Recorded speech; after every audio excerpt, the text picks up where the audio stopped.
Olá pessoal, vamos ao nosso primeiro módulo, falar sobre a mente. Lembrando que o que eu vou falar é campo filosófico, isso é dialético. São verdades que hoje é verdade, mas amanhã pode não ser verdade alguma que eu estou dizendo. O conceito mais bem aceito hoje é o conceito do cérebro trino, que vem do Dr. Paul MacLean, também é utilizado por Gerald Kine, onde nós explicamos dizendo que nós temos a mente consciente, o subconsciente e o inconsciente. Se você conversar com algum psicanalista, ele geralmente não vai gostar desse termo subconsciente, não. Até na PNL, quando nós ensinamos PNL, a gente só fala de mente consciente e inconsciente. Mas para eu dar uma abordagem um pouco mais ampla, eu vou então abordar o consciente, o subconsciente e o inconsciente. Vou começar de trás para frente. O inconsciente é o seu sistema nervoso autônomo e o seu sistema imunológico. A gente não mexe nisso, supostamente não. Até porque existem teorias e estudos apontando que em determinados tipos de ondas cerebrais no qual você entra nesse estado, é possível fazer alterações orgânicas. Mas deixa isso para depois, isso não é coisa para agora. Mas só para você saber que isso já existe, é cogitado e estudado há muito tempo. Mas então vamos seguir a filosofia de que no inconsciente a gente não mexe. A gente não mexe no sistema nervoso autônomo, quantas batidas do coração, quantas hemácias o corpo vai produzir, sangue que bombeia, a gente não sabe disso. Então não mexa no inconsciente. Mas nós temos então agora a primeira etapa, que é a consciência. O consciente, ele é montado e firmado filosoficamente. Primeiro, temos dentro do consciente o raciocínio lógico. Então eu tenho meu raciocínio, eu tenho minha parte analítica, eu tenho minha força de vontade e tenho ali a minha memória de trabalho, a minha memória temporária, memória temporal, que nós chamamos também de memória RAM. Essa memória RAM que os computadores possuem é uma memória de acesso rápido e aleatório. Nós utilizamos enquanto estamos trabalhando dentro dessa memória. Mas o que vale a pena dizer é que os estudos apontam de que dentro da sua consciência está a sua razão. E o consciente, olha que surpresa, o consciente é cerca de apenas 5% do cérebro. O que significa para nós de que nós não somos seres racionais. Nós somos seres emocionais, que interessante. Nós somos seres emocionais com lapsos de razão. Você vai encontrar isso dentro do livro do Dr. Antônio Damasio, um neurocientista que vai falar sobre o erro de Descartes. Descartes diz, penso, logo existo. E a gente vai perceber que não é bem assim. Eu existo, depois eu penso. Então, dentro da consciência, nós temos esses detalhes. E o primeiro detalhe é a sua parte analítica. Quando a gente analisa alguma coisa, percebe alguma coisa, dá cores, fala o que é, o que não é, o que acha, nós estamos falando conscientemente, estamos batendo um papo racional, cognitivo.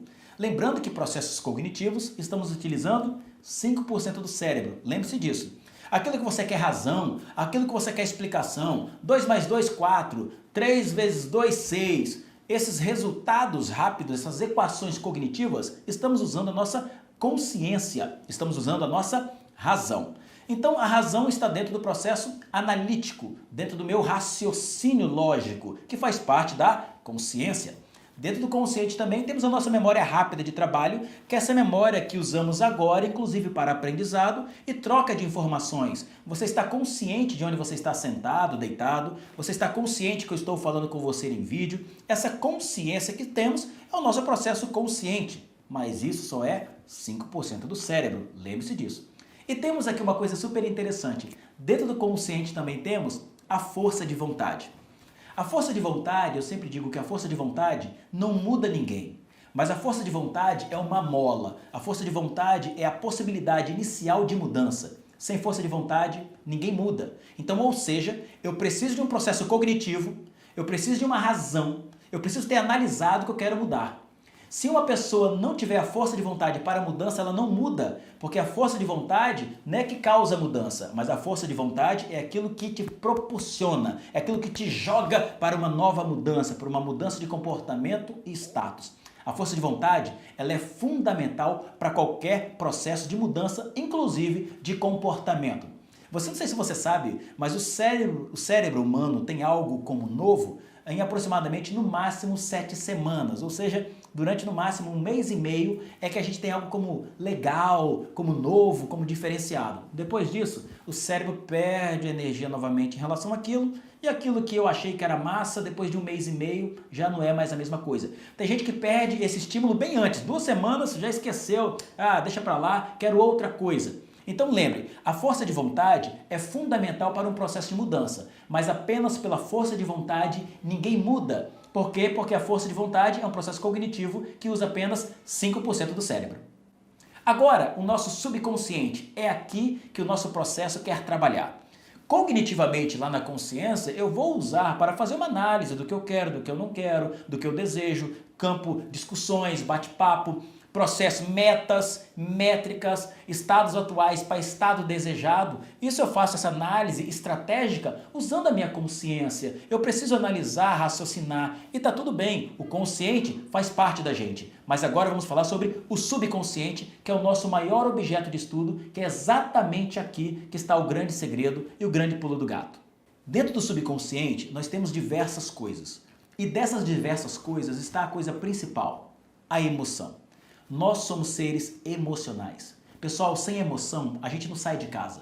Sem emoção, você não assiste esse vídeo. Sem emoção, você não compra. Sem emoção, você não vende. Sem emoção, você não transa. Sem emoção, você não diz uau! Sem emoção, você não chora. Sem emoção, você não se alegra. Sem emoção, você não aprende.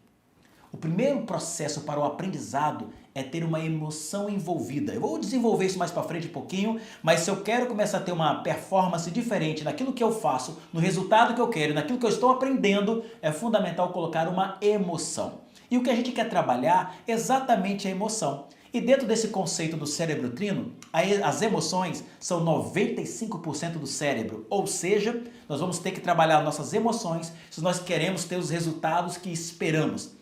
Dentro do processo do nosso subconsciente, nós temos também os nossos hábitos. O que é um hábito? Hábito é aquilo que eu faço sem pensar que estou fazendo. Eu faço de maneira automática, padronizada. Já repeti diversas vezes esse comportamento, faço agora sem pensar. Eu sempre falo a respeito de colocar uma perna na calça. Toda vez que você coloca a calça, você coloca sempre a primeira perna A primeira perna é sempre aquela. Se você coloca a primeira perna é a direita, sempre, todas as vezes que você coloca uma calça, é a primeira perna que vai é aquela. É um hábito. Você já nem presta atenção em fazer aquilo. Você está tão acostumado, está tão automatizado, que você automaticamente não para pensar que você está fazendo isso. Isso é um processo de hábito. Ora, comportamentos também são manifestos através de hábitos. Se eu quero mudar um comportamento, Emerson, como é que eu faço? Começo a mudar o meu hábito. Mas Emerson, como eu modifico um hábito? Olha que legal, criando rotinas. Rotina é um processo consciente. Rotina tem que ser analisada e raciocinada, pensada como vai fazer. Rotina, por exemplo. Emerson, eu quero beber água. Eu não tenho o hábito de beber água. Então o que você vai fazer? Você vai pegar, vai criar uma rotina, beber água. Faz ali um calendáriozinho, segunda-feira, terça-feira, quarta-feira e coloca 8 da manhã beber água, meio-dia beber água, 10 horas beber água, 2 da tarde beber água. Fazendo esse processo, essa rotina, a repetição da rotina vai fazer com que o teu cérebro crie um padrão e esse padrão se torna um hábito. Então, se eu quero mudar de hábito, o primeiro processo consciente é criar uma rotina, seja o hábito que for. Depois que você geralmente faz isso durante 2 semanas, o teu cérebro automatiza.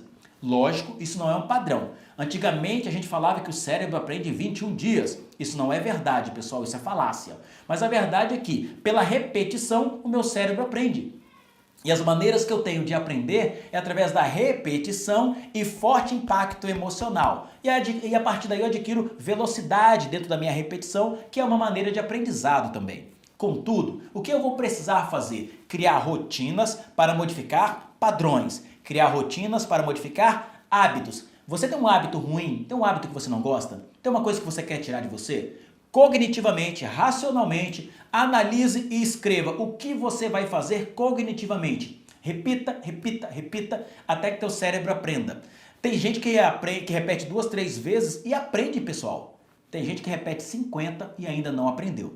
Isso varia de pessoa para pessoa. Contudo, uma coisa é fundamental. Se você quer modificar padrões, o primeiro passo que você vai precisar fazer é já se ver modificado. Eu vou explicar isso lá para frente, mas ao invés de você desejar mudar, já se veja mudado. Isso é bem diferente, que é um princípio de Amy Cuddy, que eu vou dizer depois. Depois eu falo para você sobre isso, mas primeiro passo, quer modificar um hábito? Emerson, quero. Eu tenho um hábito que eu não gosto. Então crie rotina. Sente na cadeira, escreva o que você vai fazer a partir de hoje. É dieta? Que seja dieta. A dieta é uma rotina. Você vai repetir a dieta até que vire um hábito.